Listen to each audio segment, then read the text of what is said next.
Iya, layanan 112 untuk semua. Kita juga membuka layanan interaktif di sini untuk Anda yang mau bertanya atau mungkin akan memberikan saran dan kritik bisa langsung ke telepon interaktif yang ada di layar kaca Anda. Iya, Pak Ridwan tadi di segmen-segmen sebelumnya Bapak menyatakan kalau tiap daerah ini punya beda sistem untuk menerapkan nomor 112 ini, seperti itu. Perbedaannya ini berdasarkan apa Pak? Biasanya kondisi emergensi atau non-emergensi yang terjadi di setiap daerah juga berbeda-beda antara satu daerah dengan daerah lainnya? Saya tidak, mohon maaf, saya tidak mengatakan beda sistem, tapi bisa saja beda sistem. Oke, baik.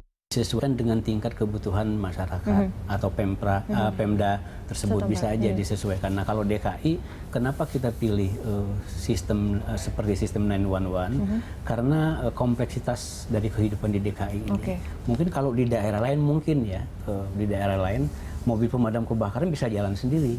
Nggak ada macet gitu ya Pak? Macet. Tetapi kalau di DKI perlu suatu pelayanan yang terintegrasi, melibatkan banyak pihak gitu. Itu yang saya katakan. Perlu suatu pelayanan khusus untuk masyarakat di DKI. Kenapa perlu pelayanan khusus? Karena ini memang amanah undang-undang. Undang-undang yang mungkin Bapak paham ya, Undang-Undang Nomor 25 tahun 2009 tentang layanan publik. Itu harus publik atau masyarakat berhak untuk mendapatkan pelayanan sebaik mungkin. Apalagi dalam kota yang sangat kompleks persoalannya. Oleh karena itu, ini salah satu bentuk Pemprov DKI, gubernur kami menjalankan undang-undang tersebut, Undang-Undang 25, akan memberikan yang terbaik untuk masyarakat DKI. Ini salah satu yang diberikan, dan masih banyak yang lain-lain yang sudah dirasakan oleh masyarakat. Iya. Ini untuk DKI Jakarta, dan tampaknya ini ide yang brilian, yang baik gitu. Tapi yang nama juga kemudian emergensi, Pak Lisman, kita kan inginnya kalau saya ada di tengah lautan dan kemudian ada hal yang sangat-sangat memang bahwa saya memang butuh pertolongan. Apakah ini kemudian bisa dilakukan untuk skup yang lebih besar secara nasional misalnya? Ya, tentu kalau menurut saya ini memang harus menjadi layanan untuk seluruh pelayanan publik Indonesia ya, karena berdasarkan undang-undang. Tetapi yang tetap mau kita lihat sekarang, seberapa besar peluang untuk dievaluasi gitu oleh publik terhadap layanan ini. Contohnya sekarang kalau kita naik Grab itu kan bisa langsung mengevaluasi kan.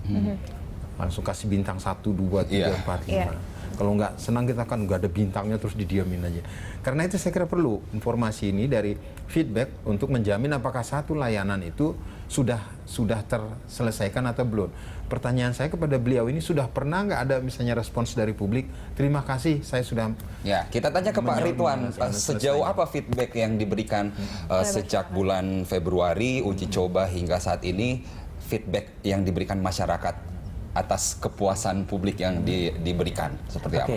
Memang ya selama ini yang saya tahu, masyarakat selalu mengucapkan terima kasih atas keberadaan 112. Kenapa dia mengatakan terima kasih? Karena memang kita bantu, respon time kita cepat. Misalnya kita ambil contoh yang non-emergency, ada masyarakat menghubungi 112, berapa genangan banjir, genangan air. Kita langsung berikan informasi, terus kita langsung share ke media sosial, dan mereka sangat berterima kasih melalui akun Facebook, melalui Twitter. Itu jelas gitu. Ada feedback. Namun yang namanya program, kita perlu namanya evaluasi dari masyarakat untuk memberikan feedback, umpan balik. Ketika kita diberikan oleh umpan balik ke masyarakat, itu merupakan suatu kekuatan, ya Pak, merupakan suatu kekuatan kita untuk memberikan pelayanan lebih baik ke depan.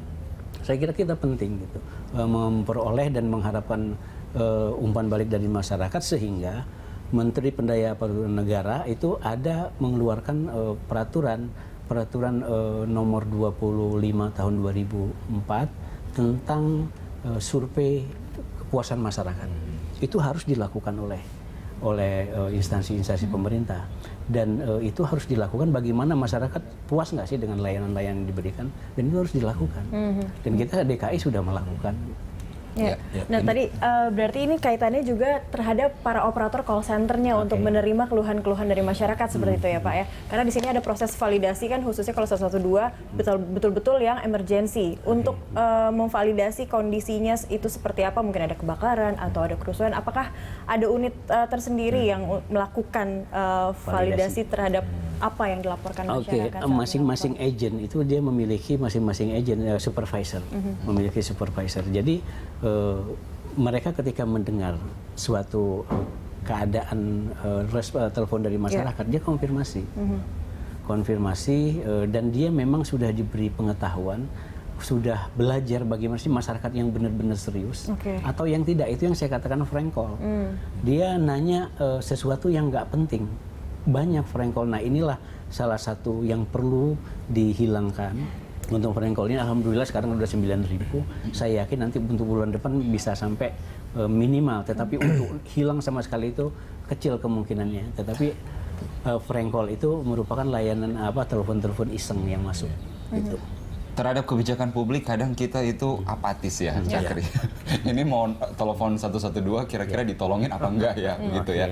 Sejauh mana kemudian membekali para call center itu sendiri bahwa kita tahu kita mencari informasi ke bank misalnya atau juga ke permasalahan PAM misalnya, itu kadang diiyain tapi kemudian penanganannya itu lambat gitu. Seperti apa kemudian? Kalau kita kan sistemnya tidak melalui SKPD ya, tetapi sistem ketika ada telepon kita bisa langsung dispek ke petugas-petugas kita yang ada di lapangan.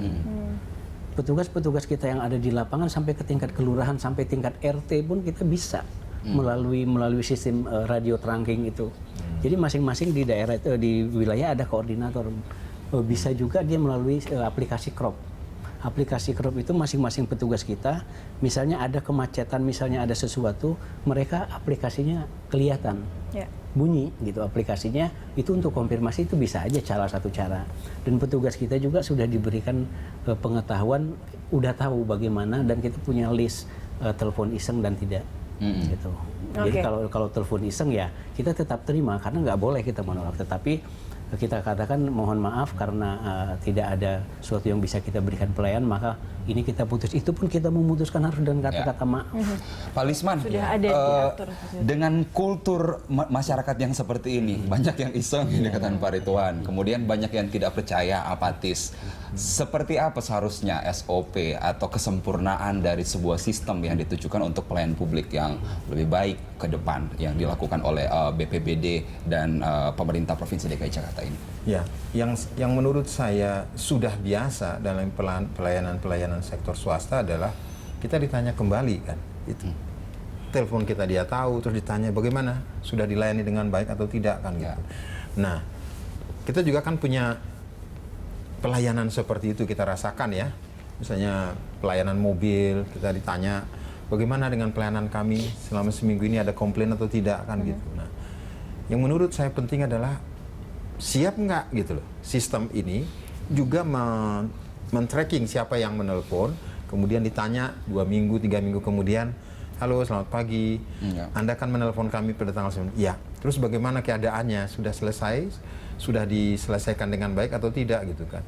Betul bahwa sudah ada standar survei dari pelayanan publik, tapi kan yang nggak usah terlalu standar seperti itulah survei kan bisa juga dimodifikasi sehingga kantor beliau ini langsung mencatat siapa yang menelepon, dan kemudian ketika handlingnya sudah dilakukan kepada pihak lain, ikut juga terlibat untuk memantau apakah pelayanan itu sudah dilakukan atau tidak. Tapi terkadang apatisnya masyarakat itu sebenarnya ini salah satu bentuk feedback juga atau reaksi dari call center untuk menelpon kita yang sudah melakukan pengaduan. Kadang kita acuhkan seperti itu. Berarti harus ada pendidikan juga terhadap masyarakat terkait apa yang sudah mereka laporkan, seperti apa nanti responnya dari call center. Tidak hanya itu, justru call center sendiri menghubungi orang yang bersangkutan. Misalnya saya 2 minggu kemarin menelpon untuk menanyakan di mana atau ada banjir di tempat saya kan gitu.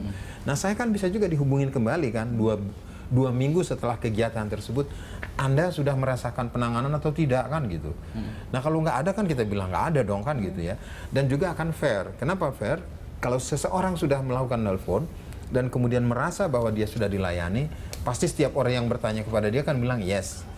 Tapi kalau tidak dilayani, ya dia susah bilangnya kemana bilangnya. Bisa juga dinyatakan misalnya, oh kita nggak punya data Anda dan seterusnya. Nah, ini saya kira yang mungkin harus dilakukan dengan menjamin supaya pelayanan itu kita terima dengan baik gitu loh. Kan sekarang di restoran kan juga begitu, Mbak. Iya, Kita ya. sudah layani dengan baik, ada lagi yang kurang kan? Nggak ada, ya udah. Oke, sebelum jeda Pak Lisman, ini tadi juga yang harus diluruskan adalah 112 hanya khusus untuk emergency seperti itu ya Pak Ridwan, dan nomor-nomor yang lain seperti 113, dan 118 dan 110 itu untuk kebutuhan yang non emergency lainnya. Nah, mensosialisasikan itu kepada masyarakat cukup dengan hanya kadang kita lihat di tempel-tempel saja, stiker atau spanduk atau saat di tempat-tempat umum, atau bisa ada sosialisasi yang lain supaya masyarakat kita memang percaya memanfaatkan nomor itu memang sesuai kebutuhan mereka di saat tertentu.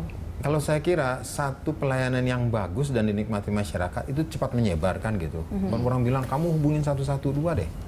Nanti kalau kamu nggak dilayani juga akan ditanya tuh beres atau tidak gitu.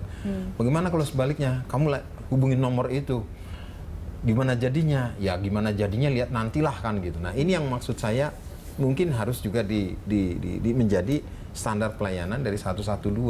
Mekanisme mereka juga melakukan evaluasi apakah dilayani atau tidak. Tentu ya benar bahwa semua harus dievaluasi, tapi itulah evaluasi yang paling karena ada nomor telepon mereka.